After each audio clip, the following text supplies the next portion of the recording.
Hello, ladies and gentlemen. Welcome to this month's administration update, brought to you by Farmer Brothers Coffee from the restaurant. Enjoy the wonderful coffee at the restaurant, lounge, and sandwich. I have Jason Ewalls, my trusted sidekick, assistant general manager, and myself, Christopher Mitchell, the executive general manager.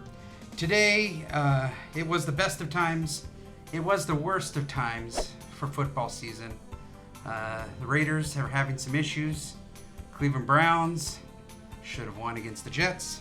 But moving on, we're going to talk about administration updates and not drown our sorrows in our alcoholic Much appreciated. beverage. Thank you, Chris. Okay, moving on then. Let's talk about the budget, ladies and gentlemen. I know that this is a hot topic for you, the members. What's going to be happening with the assessments for 2023?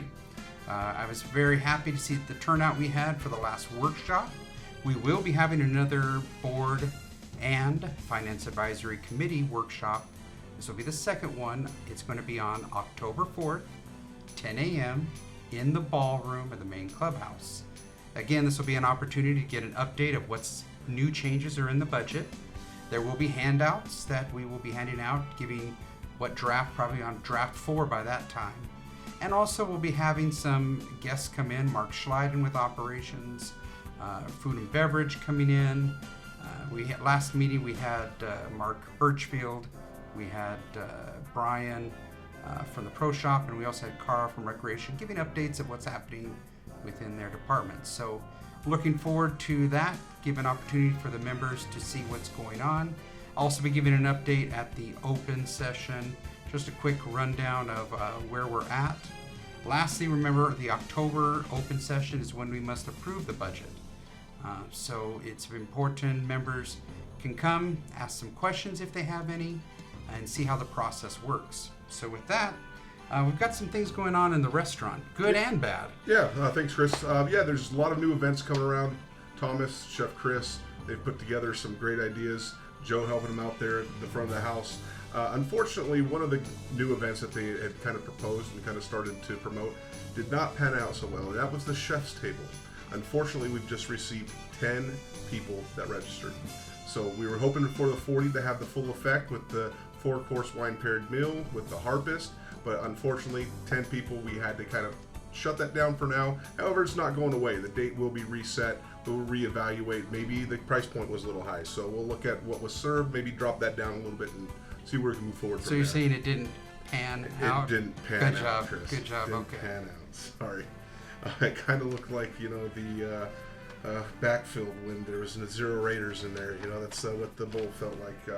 Or was it with Kyler Murray going around for 30 seconds? 30 seconds, yeah. Okay. Anyways, off the football bad news. But there are some good news. Speaking of football again, Monday Night Football in the lounge. It's been a great event so far. I know pictures are going to be posted up on the website regarding the last 3 weeks that we've had it there. Good success. A lot of people having fun. I know there's some raffles that take place there. Yes. They do some drawings. Appreciate the board members that are there, as well as restaurant lounge committee members that are there helping out. Yeah, it's turned out to be a great event in the lounge, so make sure you check that out. I believe we open up at 4:30 in the lounge on Monday for that. So come on down and enjoy Monday Night Football on the 2 large screens that are in there. 2 other events that we've had new that have gone very well is one, the Taco Tuesday, and the Thursday Pasta Night. Yes. So great events. Remember, those are pre-sale events, so you can't just show up at the door. Make sure you see the hostess beforehand and order your tickets and get it taken care of, and you'll be good to go. From my understanding, from what everybody tells me, food has been great. Yes. They love the ambiance, the atmosphere there, and it's been enjoyable. So looking forward to more events like this in the future. Good deal. So let's go on to some other business within the administration office. Staffing update. Many members may notice that Gail, who was at our front desk receptionist, and Leslie Harris, who was also a coordinator there for new homeowner orientations, they're both gone. They've left. And so right now we have some new staff members coming in. There is kind of a learning curve, as you know, of getting caught up quickly. And so we've had some delays. We've had to reschedule some appointments, and so we're asking the members, please bear with us. Desiree's still there. Desi's still there to help. But with these 2 new staff members, Tammy's spending a lot of time up there, and Tanissa's spending a lot of time up there. We're spending a lot of time in the back just trying to make sure things continue to work. So please bear with us. One good news is Manny, who was working with planning compliance, has now taken over for Leslie, and he'll be doing the new homeowner orientation. We're also working with our Good Day Sun Lakes team and Hernan to make videos, and so we can put videos on the website, kind of go through the new homeowner orientation, some frequently asked questions, and do some videos on that. That should help the process as well. As new homeowners come in, they'll have those videos to reference, and these should go quickly. So looking forward to that. Chris, something with that, I just kind of want to add into that with the registration. One of the big calls that we're getting is the delay in ID cards. That kind of goes along with what we were talking about. Manny, who has dove into it, has done a great job getting and learning and coming up to speed, but he's just come up to speed on the ID cards. So if you are delayed and you can't get your ID card right away, but you want to go to the restaurant, you want to go to the pro shop, no fear, you don't have to have that. Give us a call. We can get your name, give it to the restaurant, give it to the pro shop, put you into the system already. Even though you don't have your ID card yet, you can still come to the restaurant and the pro shop. So again, if you can't get it right away, give us a call and we'll take care of you. Good point. Another thing, ladies and gentlemen, you may be seeing in your mail is a letter from the city of Banning. We've received one, and I think it's a very important matter that should be shared with the community. Did you know, probably taken from the boards, did you know, the city will be holding public hearing notices, well, this is the public hearing notice, and a proposed adoption of water and wastewater service rate adjustments. So what this means, ladies and gentlemen, is the city is looking to raise their rates from the current water base fees, the water usage rates, the fire service rates, as well as a drought surcharge and sewer rates. All are expected to jump. And they've sent a nice letter laying out the little charts of where they see the projected charges to be. You have an opportunity as a citizen of the city of Banning to fill out this document that says, I protest the increase, or I like the increase, please charge me more. You can fill that out. Again, I would hope that there would be a protest, because right now is not the good time to raise the prices. But if you fill it out, you fill out with your information, and you can either mail it back to the city clerk's office, you can email it, or personally deliver it to the city of Banning. But again, this is a letter the membership should be receiving. It's important that the members respond so the city can hear your voice. Because right now they are looking at raising some rates, and they will continue for the next couple of years. And so it's important you make your voice heard. And I believe there's a deadline of November 8th on that, I believe. That could be, yes, November 8th at 5 p.m.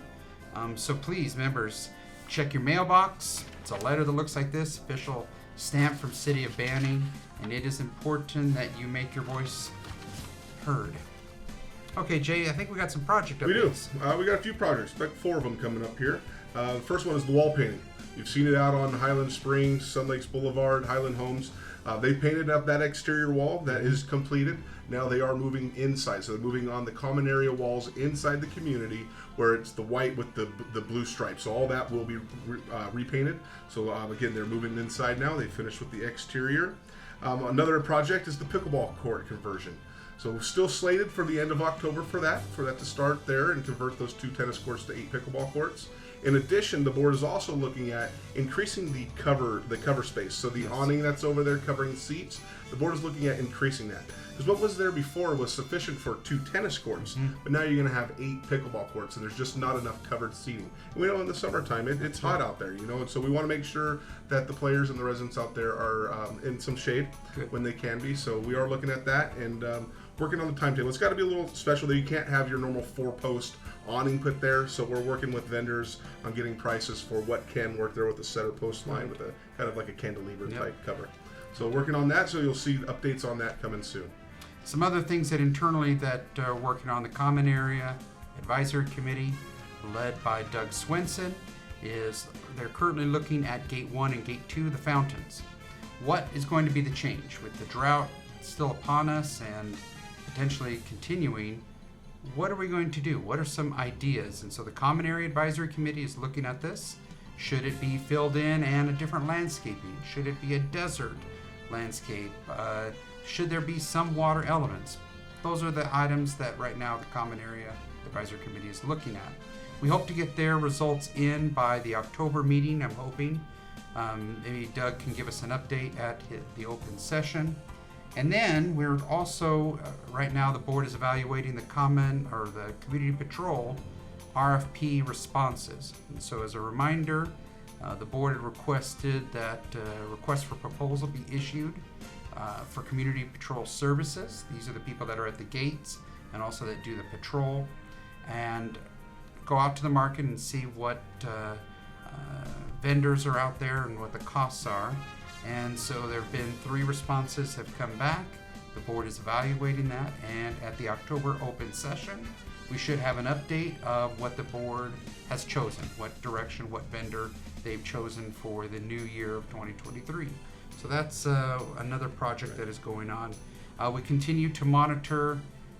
One other item just quickly is I know that there's members that have talked about watering the trees on the perimeter, and we've worked at that. One key thing is that those trees are not individually plumbed, meaning there's not a little bubbler to each of those trees.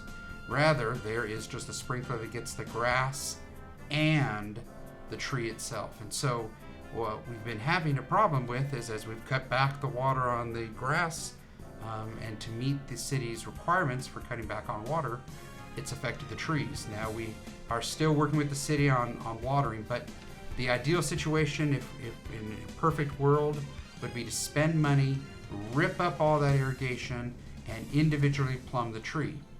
But you're talking several $1,000s on that. And so right now that is going to be still evaluated by the Common Area Advisory Committee, looking at should we do that, what's the long-term fix, should there be drought tolerant landscaping on the exteriors? Maybe, but that would be another vote of the people. So that's a quick update. I know we've been getting a lot of calls on that as well. One other issue, there was a request about the migrant birds or transitory, I can't even think of, but migrating birds and the use of the Gate 1 and Gate 2 fountains. Now, granted, that is a great idea, but the counter argument to that we received is, well, the birds can still use the lakes in the golf course rather than those lakes. And the default from Governor Newsom's order is all fountains and ponds of that nature, of decorative nature, should be turned off. And so the argument for keeping it open for the birds, that's not going to work because the birds could use the golf course's lakes. And so that, I know the board is still trying to work with the city of Banyan to see if we can come to some compromise, but right now the orders from the governor and the local. Right, it's the local, and that's what it is. The order from the governor to all water municipalities to go to level 2, their level 2 contingency plan. What that does is set forth different cities to or different municipalities to control their own. Banning in their level 2 says shut off all decorative fountains. Right. However, level 2 out in the desert with Coachella Valley Water does not. That's their level 3 or level 4 contingency. So even though you may see them in different municipalities, it comes down to what that municipality has taken and how far they have taken Governor Newsom's order. Very good point. So with that, I think we have some sub there's some sub updates here. Coming up, October is their quarterly meeting month. But there are a few things with Lakeside. We are actually having a meeting this Friday, September 30th. It's at 1 p.m. in the multi-purpose room. And what this is for a rule change that went out for a reading a little over 30 days ago by the board to change the children's pool hours. What they're wanting to do, what the community has put forth to do, is to change the Lakeside pool hours for children from 10 to 2 to 12 to 4.